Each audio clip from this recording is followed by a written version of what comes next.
guys, welcome to my channel. I am Dr. Hema Malhotra PT and today I will be talking about arthritis. मैंने actually arthritis ही क्यों select किया to talk about, क्योंकि मुझे ऐसा लगता है arthritis बहुत प्रिवेलेंट होता जा रहा है इन कंट्री लाइक इंडिया, जहाँ पहले ये डिसऑर्डर नहीं था, लेकिन because of the sedentary lifestyle and bad eating habits हम डेवलप करते जा रहे हैं आर्थराइटिस। एंड पहले गाइस हम ऐसा सोचते थे कि आर्थराइटिस सिर्फ ओल्ड एज में जाके होगा, ये लेट लाइफ डिसऑर्डर है, लेकिन अब ऐसा नहीं है, क्योंकि मैं बहुत ज़्यादा यंग पेशेंट्स देख पा रही हूँ जो आर्थराइटिस से अफेक्ट होते जा रहे हैं, and which is of more concern, क्योंकि young patients have a longer life span to spend with the arthritic joint, and later on they'll be left with no option and they have to get the surgery done and replace the joint, which nobody wants because it's an invasive procedure. Obviously nobody wants to get the surgery done, of course. So what all precautions you should take, what all eating habits you should follow, and what kind of exercises you should do, all those things are covered in this video. So if you guys are interested then keep on watching. पहले बात करते हैं सबसे कि diagnosis कैसे करेंगे हम। Diagnosis x-ray, MRI, arthroscopy and ऐसे 2-3 और प्रोसीजर्स से हम कर सकते हैं। सबसे बेस्ट तरीका है एक्सरे का, क्योंकि एक्सरे एक तो कंपैरेटिवली चीपर है, इजीली डन है, और दूसरी चीज़ बहुत दिन वेट नहीं करना पड़ता रिपोर्ट के लिए, बहुत तामझाम नहीं लगाना पड़ता जैसे एमआरआई में यूजुअली लगाना पड़ता है। तो और एक डॉक्टर पॉइंट ऑफ व्यू से बताऊँ तो फिर हम एक्सरे में देख सकते हैं कि किस लेवल पे डिजेनरेशन पहुंची है, और अगर एक्सरे रिपोर्ट देखने के बाद हमें लगता है कि हाँ हमें मसल्स किस सिचुएशन में है या कार्टिलेज कितना रप्चर हुआ है, ये सब चेक करना है, तो we can recommend MRI, but before that no one should go for MRI directly for diagnosis of osteoarthritis basically.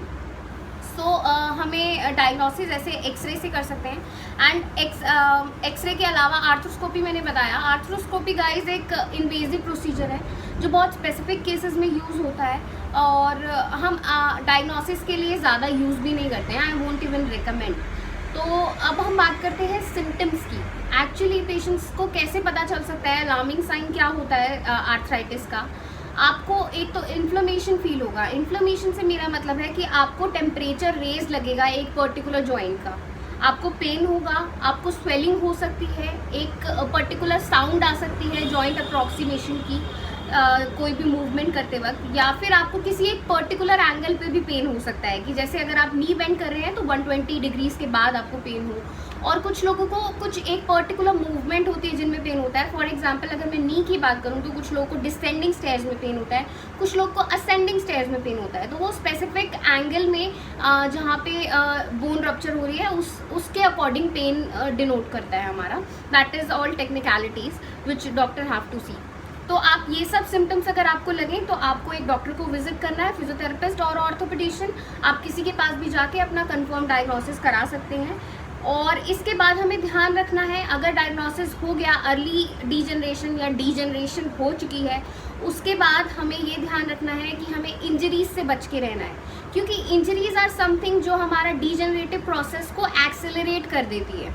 ठीक है, तो आपको वो वाली एक्टिविटीज़ नहीं करनी है जिसमें your joint might get injured. दूसरी चीज़ आपको पता होना चाहिए आपकी बॉडी का कौन सा जॉइंट ऐसा है जो एट स्ट्रेस है, क्योंकि जैसे जब हम कोई भी काम करते हैं, for example we are in a sitting job, तो सिटिंग जॉब में यूजुअली लोग ज़्यादा डेस्क वर्क करते हैं, माउस यूज़ करते हैं या फिर कीबोर्ड यूज़ करते हैं, उसकी वजह से उनके रिस्ट में डेवलप हो सकता है आर्थराइटिस।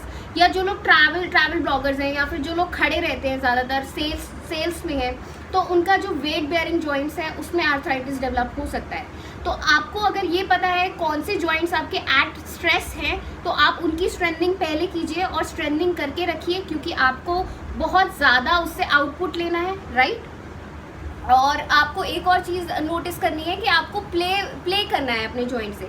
फॉर एग्जाम्पल अगर आप एक डेस्क पे बैठे हैं और बार बार आपका फ़ोन रिंग होता है और आप इस हाथ से उठा के इस तरफ नेक बेंड करते हैं, तो आपको ये स्विच करना है, you have to play. Sometimes you have to do this movement with this hand, sometimes you have to do this movement with this hand, so that आपका जो स्ट्रेस है वो डिस्ट्रीब्यूटेड रहे, ना कि एक पर्टिकुलर एरिया पे ही आप बार बार प्रेशर डालें, सो दैट आपका आर्थराइटिस वहाँ डेवलप ना हो, राइट। अब हम बात करते हैं कैल्शियम एंड फॉस्फोरस इनटेक की, क्योंकि हमें पता है bones are made up of calcium mostly, तो हमें कैल्शियम इंटेक बढ़ाना होगा। मैं उन लोगों को अलग से कैल्शियम टैबलेट लेने को रेकमेंड नहीं करूँगी जिन्हों में डायग्नोसिस नहीं हुआ है, क्योंकि हर चीज़ के साइड इफ़ेक्ट्स भी होते हैं। तो उन लोग को मैं सजेस्ट करूँगी कि आप एक बैलेंस डाइट लें एंड कैल्शियम रिच फूड्स पे ज़्यादा ध्यान दें।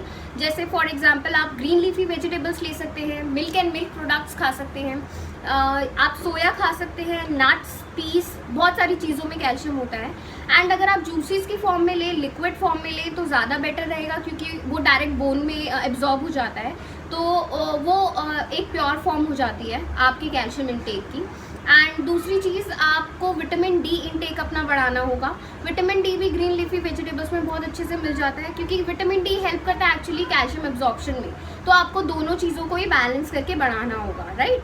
अब हम बात करते हैं बेसिकली एक्सरसाइजेस की, कौन सी एक्सरसाइजेस हमें करना ज़रूरी है। Guys, this is the last thing which I am going to talk about, but it will be the longest and it is very important, क्योंकि एक्सरसाइजेस आप अवॉइड नहीं कर सकते। आप ये इमेजिन करिए कि आपका एक जॉइंट है, उसमें एक पर्टिकुलर गैप है जो रेकमेंडेड है। फॉर एग्जांपल अगर मैं नी की बात करूं तो 4 to 5 mm गैप रेकमेंडेड होता है, उतना होना चाहिए। अगर उससे कम हुआ तो आपके जॉइंट ज़्यादा पास में आएंगे एंड जब भी आप मूवमेंट करेंगे आपस में टकराएंगे दोनों बोन्स, एंड जैसे ही टकराएंगे वियर एंड टियर होगा, फ्रिक्शन डेवलप होगा एंड उसकी वजह से आर्थराइटिस डेवलप हो जाएगा। तो ये गैप मेंटेन कैसे रहता है? ये गैप बेसिकली मेंटेन रहता है आपकी मसल्स, जो सराउंडिंग मसल्स हैं, लिगामेंट्स हैं, वो उनकी होल्डिंग कैपेसिटी क्या है, उनकी स्ट्रेंथ क्या है। तो उनकी स्ट्रेंथ होना बहुत इंपॉर्टेंट है गाइस। तो आपको सराउंडिंग मसल्स की स्ट्रेंथनिंग करना is very important in order to avoid arthritis. तो आप कैसे स्ट्रेंथनिंग कर सकते हैं? इनिशियली आप सबसे पहले आइसोमेट्रिक एक्सरसाइजेस कीजिए। आइसोमेट्रिक एक्सरसाइजेस का मतलब है when there is no movement but contraction is there. For example अगर मैं नी के क्वाड्रिसेप्स की बात करूं तो आपको रेकमेंड किया जाता है कि घुटना नीचे दबाइए सो दैट आपका क्वाड्रिसेप्स पूरा कॉन्ट्रैक्ट हो और there is no movement in that. अगर आप ये सोच रहे हैं कि अगर आप कोई एक्टिविटी करके अपनी नी स्ट्रेंथन कर सकते हैं, अपने मस्कुलेचर स्ट्रेंथन कर सकते हैं, फॉर एग्जांपल आप वॉकिंग करके अगर क्वाड्रिसेप्स स्ट्रेंथन कर सकते हैं, तो let me tell you one more thing guys कि आप ऐसा कर सकते हैं डेफिनेटली, लेकिन एक हद तक कर पाएंगे। क्योंकि अगर आपका मीडियल नी यानी medial side of quadriceps is weak और lateral side of quadriceps is strong, तो आप कोई भी टास्क करेंगे जैसे कि वॉकिंग, तो आपका ब्रेन सिर्फ टास्क समझेगा, उसको सिर्फ टास्क कंप्लीट करने से मतलब है। तो क्या होगा, आपके लैटरल मसल्स ज़्यादा कॉन्ट्रैक्ट करेंगे, क्योंकि मीडियल मसल्स डोमिनेंट स्टेज में है, स्लीपी मोड में है, तो वो और स्लीपी मोड में चले जाएंगे because they are already weak. तो अगर हमें वीक को स्ट्रॉन्ग करना है तो उस वीक पार्ट की स्पेसिफिक स्ट्रेंथनिंग करनी होगी, जो आपको एक थेरेपिस्ट ही बता पाएगा या एक पर्टिकुलर सुपरविजन में ही आप कर पाओगे, किसी डॉक्टर के सजेशन के बाद ही आप कर पाओगे। बिकॉज ये थोड़ी थोड़ी टेक्निकलिटीज़ हैं जो आपको उनसे सजेशन लेके ही करना चाहिए। Every repetition, every movement is important. अगर आप ज़्यादा कर लेंगे तो नुकसान हो सकता है, अगर आप कम करेंगे तो फ़ायदा नहीं होगा गाइस।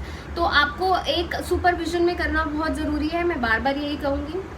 दूसरी चीज़ जो आपको करनी है after isometrics, that is open chain exercise, that is range of motion exercise. धीरे धीरे इसकी रेपिटेशंस बढ़ाइए। आप range of motion exercise and open chain, ये जो भी एक्सरसाइजेस हैं, ये आप अपने मर्जी से कर सकते हैं। आप बस एक बार सीख लीजिए और उसके बाद आप अपने तरीके से आप जितनी बार करना चाहें एक लमसम आइडिया ले लीजिए and you can do these exercise.